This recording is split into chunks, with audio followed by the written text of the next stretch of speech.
On continue de se projeter sur les Jeux Olympiques de Paris. Europe 1 s'intéresse ce matin à la préparation des athlètes. Alors, on vous a parlé de la cérémonie sur la scène hier avec la présentation de la torche olympique. Pas de jeu sans athlètes, c'est une évidence. Si possible, avec une médaille autour du cou à la fin, c'est mieux. La France espère aligner 600 sportifs en juillet prochain. Cyril de la Morinerie s'est rendu à l'INSEP tout près de Paris. C'est ici que se préparent les champions.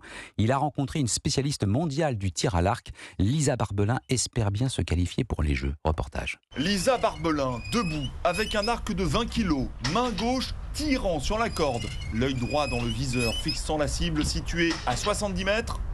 La flèche s'envole à la vitesse de 200 km/h. Ce qui m'a vraiment accroché dedans, c'était de voir le vol de la flèche arriver dans le 10. Le 10, c'est le centre de la cible, l'équivalent de la taille d'un CD. L'archère a découvert ce sport grâce à son oncle. La suite, l'athlète originaire de Lorraine est devenue championne d'Europe, a participé aux JO de Tokyo et rêve désormais de briller à la maison. Le t-shirt avec écrit France dans le dos, dans un pays où tout le monde va crier pour ça, ça a une saveur particulière. Et pour cela, Lisa Barbelin s'entraîne 10 heures par jour à l'INSEP, tout en étudiant à distance la chimie.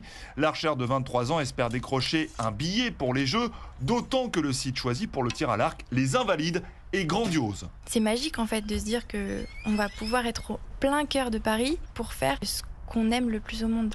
Lisa Barbelin, qui rêve d'imiter son idole Sébastien Flute, champion olympique en 1992, envoie sa dernière flèche. En plein dans le mille. Eh oui, du travail de pro. Reportage à l'INSEP, Cyril de la Morinerie du service des sports d'Europe 1.